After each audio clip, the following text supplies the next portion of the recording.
it by the neck and brought it towards his face before taking a bite. Crunch! Gustav bit the rest of its head off, causing more showers of blood. You killed a Savarinius serpent mixed breed. 7,000 EXP. The notification brought him back to reality as he stopped himself before taking another bite of the Savarinius serpent mixed breed. Another beast transformation bloodline found. Does host wish to add Savarinius serpent transformation to beast transformation bloodline? Yes/no. Gustav stared at the notification for many seconds while still holding onto the neck of the serpentine mixed breed. He could taste the blood of the creature in his mouth, and surprisingly it tasted good. He already guessed that this was because of the bloodwolf transformation. He felt disgusted by the fact that he would look like that if he transformed to the Savarinius serpent mixed breed, but upon thinking about it for a few more seconds he concluded. Its scales are capable of reflecting and sending back 90% of any physical attacks. It can shoot out a deathly toxic beam from its mouth. Its only flaw is its appearance, Gustav analyzed. He was only able to cut the scales open with the power of the bloodwolf and atomic disintegration combined. It didn't work for the bull transformation because he was using fists. The compounded force was easier to bounce off even when he coupled it with atomic disintegration, while for the bloodwolf, his claws were able to cut fast and deep enough with the help of atomic disintegration to penetrate the scales. The scales were responsible for bouncing off physical attacks, but when it was cut through, its ability to perform that function was discarded. Gustav had already analyzed all these after his first exchange with the serpentine mixed breed. No matter how disgusting, power is still power, Gustav concluded. He never knew when such power would come in handy, so decided to go accept it. Yes, Gustav called out in his mind. Extracting Savarinius serpent. Extraction process. 1%. Around midnight, Gustav got back to his apartment. He immediately went to the washroom to take a bath after removing his pants. SSHHHSSS. SSHHHSSS. The sound of dripping water could be heard inside the bathroom. Gustav stood underneath the shower as he analyzed the previous battle. The water falling on his head gave him a cool and refreshing feeling, which made him take note of some things that he didn't think of earlier. To think it would still take me that long to defeat a level 3 mixed breed even after I have increased in strength, Gustav said internally. Now he understood that not everything was all about being high-leveled, because originally he should be able to defeat this mixed breed with ease, yet it took him time, and he would have even been defeated if he didn't know what to do. He now understood that different kinds of bloodlines abilities could really give boons to the owner. A level 4 mixed breed might not be able to defeat the Savernia serpent mixed breed due to its attributes. He had decided not to be careless when facing any creature with a bloodline because there were a lot of bloodlines out there. There might be some that gave the owner ridiculous boons which could help them in defeating creatures higher rank than them. Gustav finished taking his bath and went back to the living room. He moved towards his reading chair after putting on pajamas. My webboard is about 3 inches away from where it used to be. Gustav stared at the circular webboard on his reading table with a contemplative look. I'm pretty sure it was 3 inches towards the left before. Gustav was able to notice this minor detail.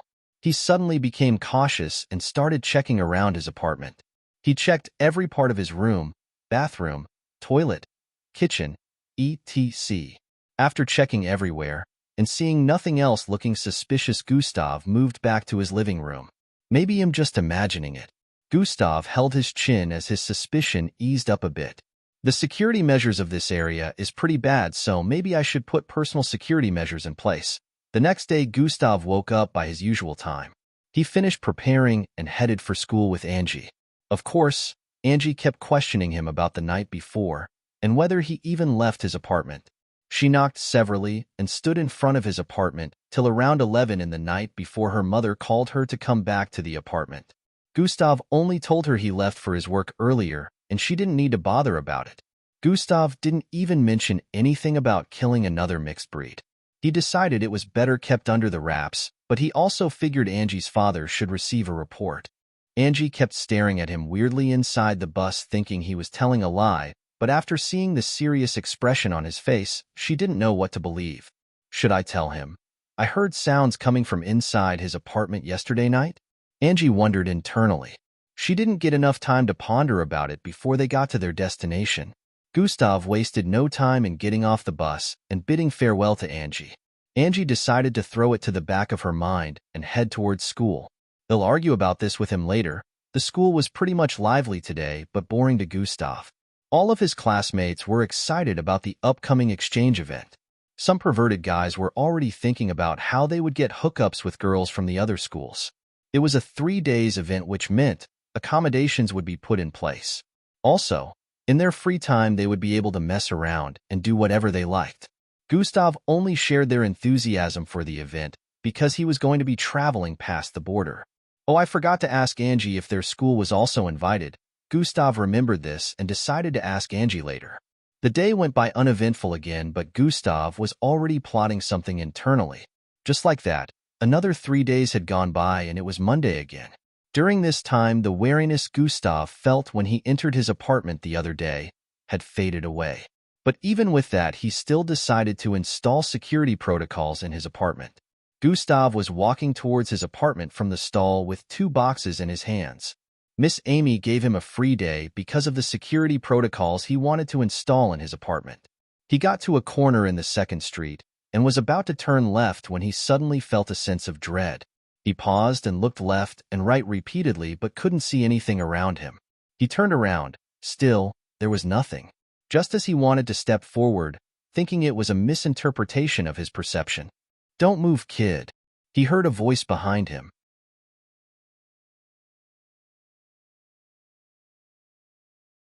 Chapter 64. The voice sounded really familiar to him.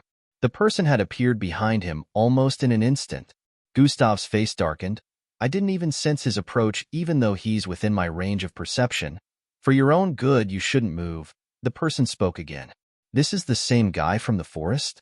Gustav recalled. Now that Gustav wasn't as weak as he used to be, he could sense how dangerous this person was. He now understood that if the system didn't teleport him home, there was no way he would have managed to escape.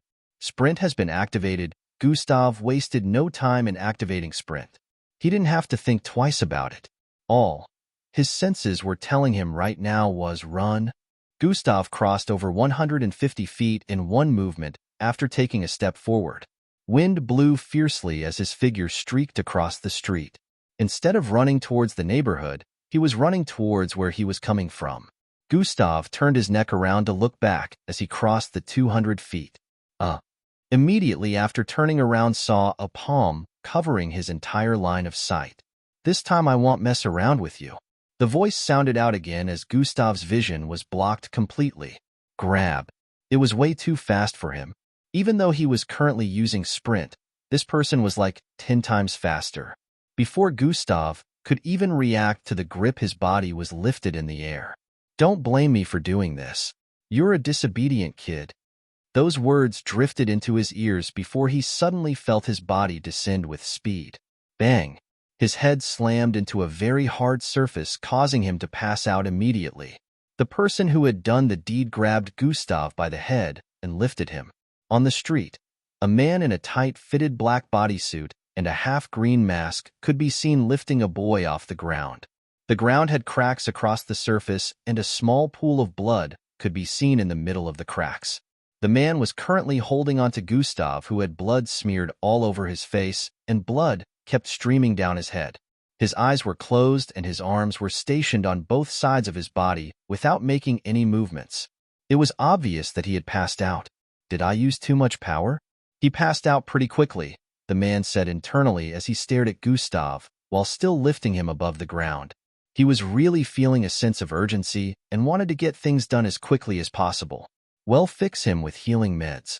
Time to get out of here. After he came to this conclusion, he pressed a green button placed on the left side of his head. The people on the street currently were surprised to see what was happening. They only saw both of them appear out of thin air due to their speed, and before they knew it, the boy's head had been slammed onto the hard ground, causing it to split open. A black car that was similar to the length of a limousine drove into the street in midair and stopped before the man holding onto Gustav. The doors opened up, and he threw Gustav in before entering himself. Whoosh! The car blazed across the street after turning around. In a few seconds, they were out of sight. Chatter! Chatter! Chatter! Dash, what's happening? Dash, who was that boy? Dash, he looked familiar, but everything happened too quickly. I couldn't catch a glimpse of him very well. Dash, we need to call the police. Voices of the people that witnessed the scene could be heard. Truly, none of them were closer than 500 feet from the scene of the incident. Apart from that, it didn't even take up to 1 minute before the scene ended, so they were not able to see Gustav's face. This street was only 2 streets away from where Gustav's apartment was located, so it also happened to be among where he protected during the night. Had they seen him clearly, they would have recognized him. 30 minutes later, inside a dimly lit room, a person was strapped to a long bed-like chair. A black cover cloth was placed on this person's head, and metallic hands that extended from the bed-like chair held onto the person tightly, preventing any chance of escape. At the left corner of the room, 2 men in tight, fitted black bodysuits stood side opposite each other. They seemed to be in a discussion, and the man wearing a half-green mask held a purplish and blue helmet. This helmet had some aqua-colored stones embedded all over its surface, which crackled with electricity. We can't waste time in projecting and watching his memories since it happened 3 months ago. The man in green mask spoke with a tone of urgency. Boss Eden, I can only suggest that we make use of the truth function and ask him specific questions to make our interrogation faster. The other man suggested. Let's go with that. We don't have the time to be sorting through his memories. We'll ask him specific questions about that day. Although he might become a vegetable due to his young age, we will have to risk it. No matter how powerful she is, she won't be able to trace who turned him into a vegetable. The man with the green mask, known as Eden, agreed. After concluding, they walked towards the person strapped on the chair. After arriving before him, Eden grabbed the piece of clothing and pulled it off, revealing the face of a blonde teenage boy. The teenage boy, who was obviously Gustav, stared at the man with a cold look. Good thing you're awake now. Looks like the healing med worked just fine. If you had just listened and didn't run, I wouldn't have had to crack your skull open, he said with a slightly bitter tone. Who are you, and what do you want? Why are you after me? Why did you break into my apartment? Gustav threw a series of questions at the man with a look of wariness. You don't need to know who I am. All I want is for you to tell me what happened 3 months ago in that forest mountain area.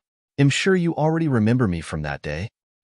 Eden spoke while bending down to stare into Gustav's eyes. Now tell me what happened to the mountain. There is no way you didn't witness what happened since you were in your school uniform. It means you were there the whole night. Especially after I found out your residential address is far from that place. I don't even care about how you evaded me during these 3 months. All I want to know is, what happened in that mountain region? Eden stared intently at Gustav as he questioned. Gustav stared back at him for a few seconds before speaking. Beats me. I have no idea about what happened to the mountain, Gustav said with a look of certainty.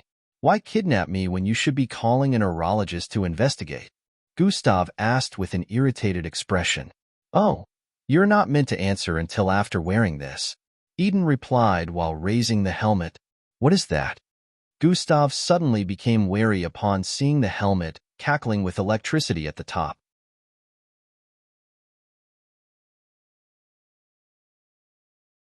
Chapter 65.